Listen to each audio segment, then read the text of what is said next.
മുറപ്പെണ്ണ്. രചനാ സംഭാഷണം മൈഥിലി മിത്ര. ഭാഗം 30. എന്താടി? മുൻവാതിൽ കടക്കുവാനായി തുനിഞ്ഞതും മുൻപിൽ തടസ്സമായി വന്നു നിന്നവളെ മാധവ് ഒരു സംശയത്തോടെ നോക്കി. പെണ്ണതിനുള്ള മറുപടി നൽകിയില്ല. പകരം അവൻ്റെ വലതു കൈമുട്ടിന് മുകളിൽ നിന്നും താഴേക്ക് പടർന്നിറങ്ങുന്ന ചുവപ്പിലേക്ക് തന്നെ നോക്കിക്കൊണ്ട് നിന്നു.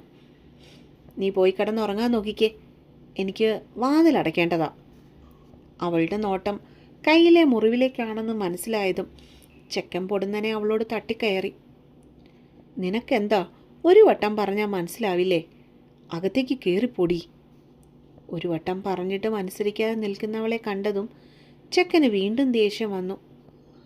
ഇറ്റ്സ് ബ്ലീഡിങ്, ഹോസ്പിറ്റലിൽ പോവാം. വളരെ പതിയെ ചുമ്മുവിൻ്റെ ചുണ്ടുകൾ അനങ്ങി. അവൻ കലിപ്പിട്ടിട്ടും യാതൊരു ഭാവമാറ്റം അവൾക്കുണ്ടായില്ല എന്ന് വേണം പറയുവാൻ. അതിൻ്റെ ഒന്നും ആവശ്യമില്ല, ക്ലീൻ ചെയ്ത് ക്രീം പുരട്ടിയാൽ മതിയാവും. നീ കയറ്. അവൻ വീണ്ടും ശഠിച്ചു. ഞാൻ വണ്ടിയെടുക്കാം. കണ്ണൻ പറയുന്ന ഒന്നും ശ്രദ്ധിക്കുന്നില്ല എന്ന രീതിയിലായിരുന്നു അപ്പോഴും ചുമ്മുവിൻ്റെ സംസാരം. നിന്നോട് ഞാൻ പറഞ്ഞു അകത്തേക്ക് കയറിപ്പോവാൻ. ഇവിടെ ആർക്കും ഹോസ്പിറ്റലിൽ പോകണ്ട. തനിക്ക് മുൻപിലായി നിന്ന് തർക്കുന്നവളെ കാണും തോറും അവൻ എങ്ങും നിന്നില്ലാത്ത ദേഷ്യം വരുന്നുണ്ടായിരുന്നു. ആഴത്തിലുള്ള മുറിവാണ്, ഞാൻ വണ്ടിയെടുക്കാം. അവസാനമായി തീരുമാനിച്ചുറപ്പിച്ചു എന്ന മട്ടിൽ നിർദ്ദേശിച്ചിട്ട് വെട്ടിത്തിരിഞ്ഞകത്തേക്ക് കയറിപ്പോകുന്നവളെ ഒന്ന് പിടിച്ചു നിർത്തുവാൻ പോലും അവനെ കൊണ്ടപ്പോൾ കഴിഞ്ഞില്ല. ഛേ! കട്ടുകടച്ച് വേദനിക്കുന്ന മലത്തെ കൈ അവനൊന്ന് ഒഴിഞ്ഞു. കൈ മുഴുവനും ചോരയിൽ കുളിച്ചിരിക്കുകയാണ്. ഇട്ടിരിക്കുന്ന വെള്ള ഷർട്ടിൻ്റെ കൈ ചുവപ്പ് നിറത്തിലായിരിക്കുന്നു. നീട്ട്. അപ്പോഴേക്കും ഒരു സ്കാർഫുമായി ചുമ്മു അങ്ങോട്ടേക്ക് എത്തിയിരുന്നു. മുറിഞ്ഞ ഷർട്ടിൻ്റെ കൈഭാഗം മുറിവിൻ്റെ മുകളിൽ വെച്ച് തന്നെ അവൾ കീറിയെടുത്തു. ശേഷം സ്കാർഫിൻ്റെ ഒരു വശം കൊണ്ട് മുറിവ് പിടിച്ച സ്ഥലം ഒന്ന് തുടച്ചു വിട്ടു. അപ്പോഴും പുറത്തേക്ക് ശക്തിയിൽ പടരുന്ന ചുവപ്പ് കണ്ടപ്പോൾ തന്നെ മനസ്സിലായിരുന്നു ആ മുറിവിൻ്റെ ആഴം. കയ്യിലിരുന്ന കോട്ടൺ സ്കാർഫ് കൊണ്ടവൾ ആ മുറിവിന് ചുറ്റും അമർത്തി കെട്ടിവെച്ചു. മാധവ് അപ്പോഴെല്ലാം അവളെ തന്നെ നോക്കി നിൽക്കുകയാണ് ചെയ്തത്. ആ മുഖത്ത് തന്നോടുള്ള ഭാവം എന്താണെന്നറിയുവാൻ വേണ്ടി. പക്ഷേ ചുമ്മുവിൻ്റെ മുഖം എപ്പോഴത്തെയും പോലെ തന്നെയാണെന്നുള്ള കാര്യം അവനെ ഒട്ടൊന്ന് നിരാശയിലാഴ്ത്തി. പോകാം.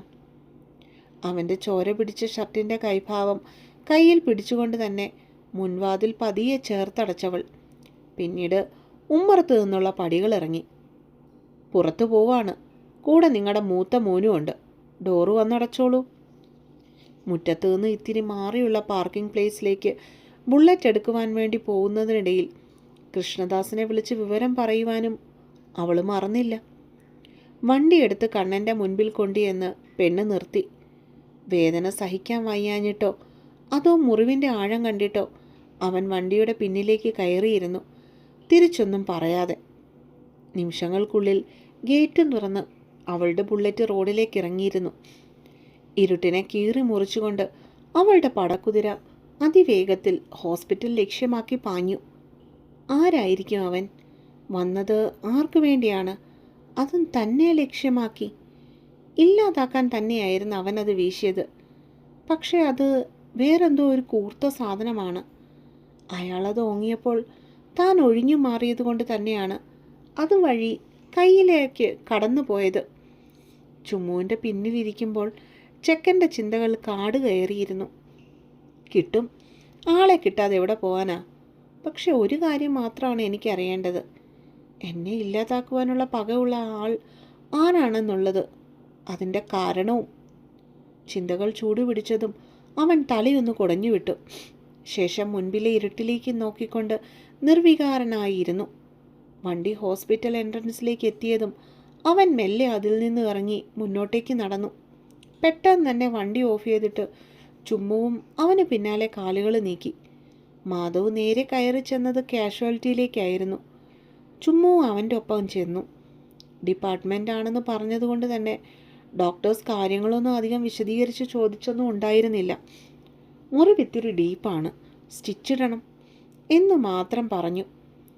അവനെ കുത്തിക്കെട്ടിന് വേണ്ടി ഒരു ബെഡിലേക്ക് കയറ്റി കിടത്തിയതും ചുമ്മു ആ മുറിയിൽ നിന്നും പുറത്തേക്കിറങ്ങിപ്പോയി. ശേഷം കാഷ്വാലിറ്റിയുടെ മുൻപിലായി കിടന്നിരുന്ന കസേരകളിൽ ഒന്നിൽ ചെന്നിരുന്നു. ഏകദേശം 1 മണിക്കൂർ കഴിഞ്ഞതിന് ശേഷമാണ് ഒരു നേഴ്സ് പുറത്തേക്ക് വന്ന് ഡോക്ടർ വിളിക്കുന്നു എന്നവളോട് പറഞ്ഞത്. അത് കേട്ടതും അവൾ ആ കസേരയിൽ നിന്ന് എഴുന്നേറ്റ് അകത്തേക്ക് കയറി. എന്താണ് ഡോക്ടർ? അവൾ ഉള്ളിലേക്ക് കയറി ചെന്നതും കാണുന്നത് നേഴ്സിംഗ് സ്റ്റേഷനിൽ ഇരുന്നു കൊണ്ട് എന്തൊക്കെയോ ഒരു ഫയലിൽ കുത്തിക്കുറിക്കുന്ന ഡോക്ടറിനെയായിരുന്നു. ഏകദേശം 50 വയസ്സോളം പ്രായം വരുന്നൊരാൾ. മാധവിൻ്റെ ആരാണ് നിങ്ങൾ?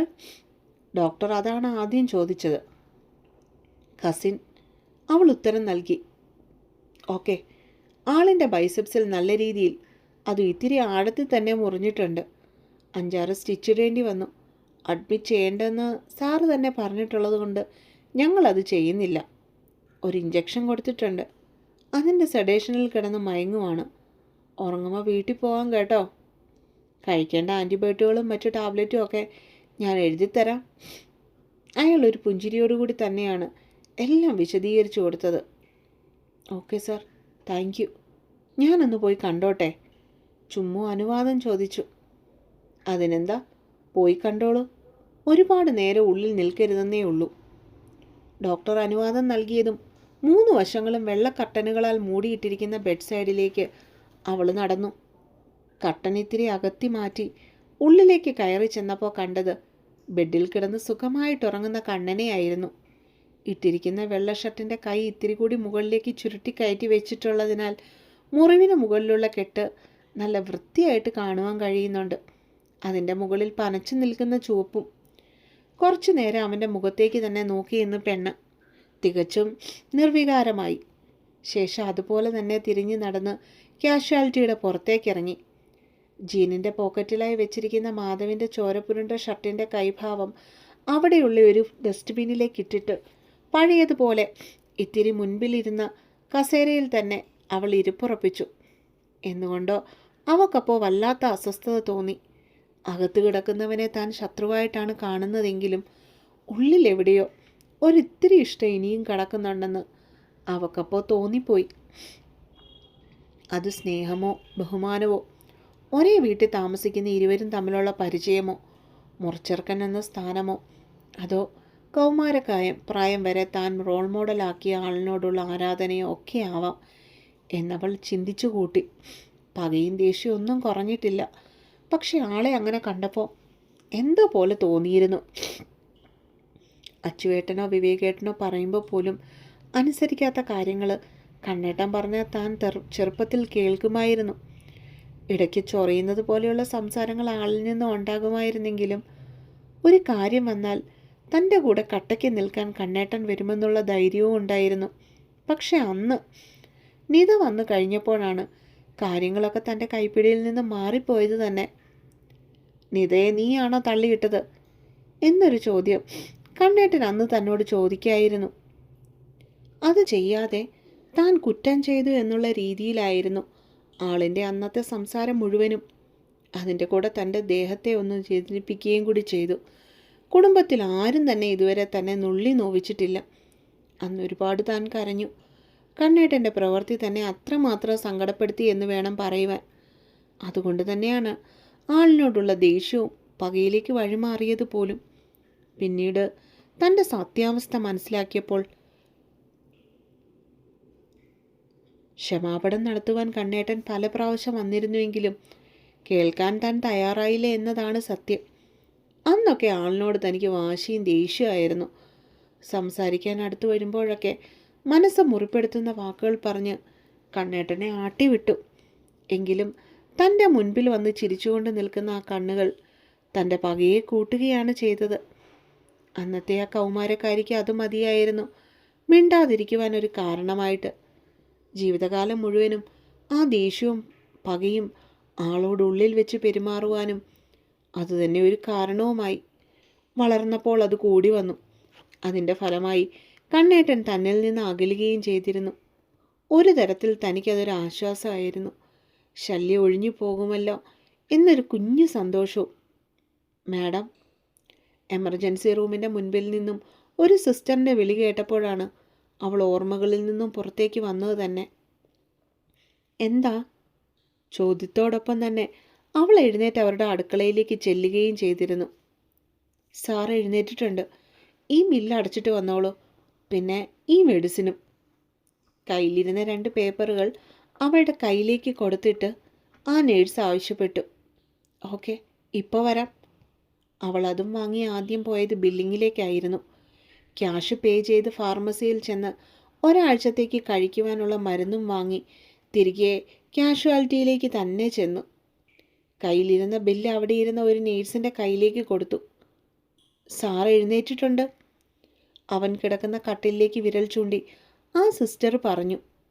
കുറച്ചു നേരം കഴിഞ്ഞതും മാധവ് എഴുന്നേറ്റ് നടന്നു വരുന്നത് അവർ കണ്ടു. Thank you.